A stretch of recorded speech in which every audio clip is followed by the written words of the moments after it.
Oh, so honestly, I did not have a lot of crazy food. I was blessed in that way because I was a picky eater growing up. I got over it though, so I think I could have handled some of it. But I think the craziest thing I probably ate was something called menudo, and we had it in like a soup. And basically, it's like squishy meat. It's the intestines of, oh gosh, I can't even remember what animal. Maybe a pig.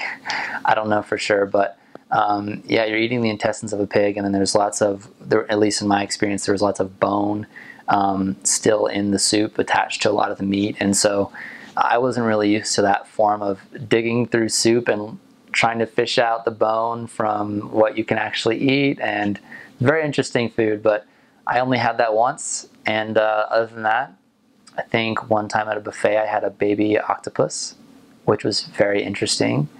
And had to eat that out of peer pressure, but that's about it. I don't know that I had any one spiritual experience on my mission that stuck out above all the rest, but I had many spiritual experiences. And I would say there are kind of two contexts where I remember kind of distinct spiritual experiences to my mission.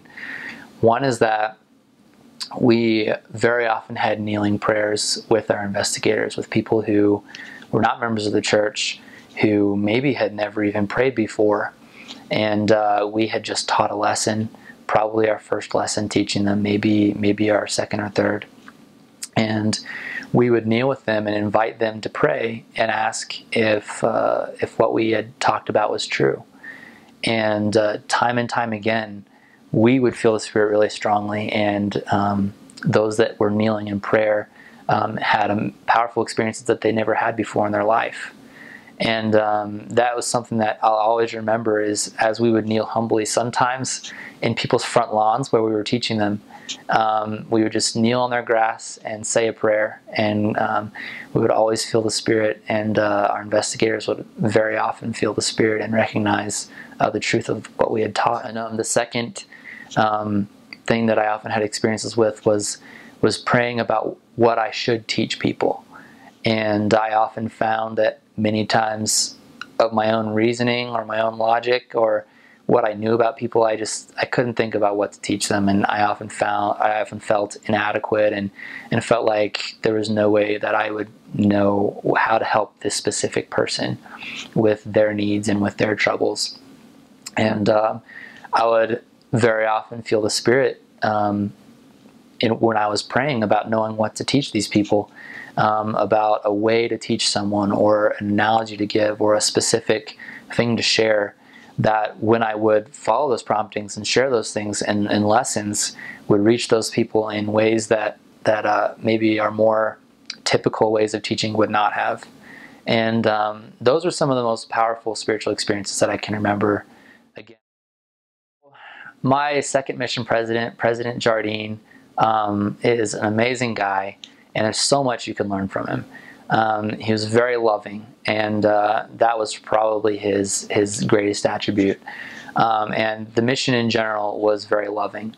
And I think that is one of the most important things that I took away, was the need to focus on working hard and achieving goals, but the absolute necessity to do so without abandoning love and without abandoning charity, and that is ultimately what we need to have for everyone around us, whether they be other missionaries, people we're teaching, or people who are throwing stuff at us outside of their car window. Just having love and being patient is really an amazing attribute to have.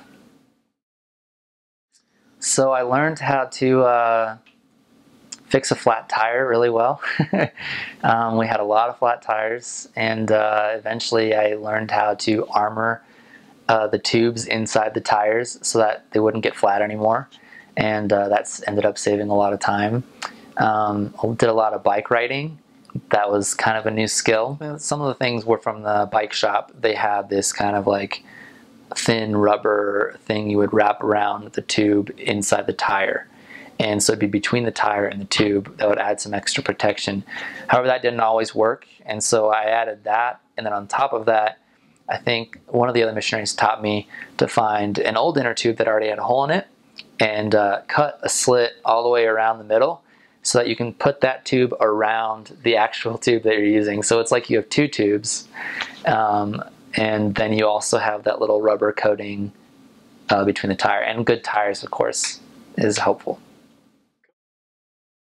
So there's really not, in my experience, a lot of extreme weather in Sacramento. Probably the most extreme thing that happened was there were some wildfires nearby. And so for a period of a couple weeks there while I was in North Sacramento area, we had heavy smoke just outside everywhere we went. And they actually advised a lot of people to stay indoors because it wasn't healthy to be outside breathing the smoke a lot. But that's probably the most extreme thing. Probably the most challenging thing for me as a missionary was just sustaining the same level of drive and love for going out every day all the time. And I never had a problem going out and working. I feel like a very hard worker, and most of the missionaries in Sacramento are. But some days I would go out to work kind of with feeling a little heavy, like, oh gosh, you know, like so many people have been rejecting us, or we're not teaching anyone super accepting of the gospel right now.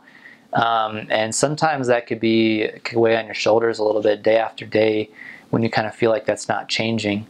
And it takes time sometimes, and you have to be patient and accept that people have their agency and they're not always going to accept your message, even though they need it. And that can be challenging sometimes.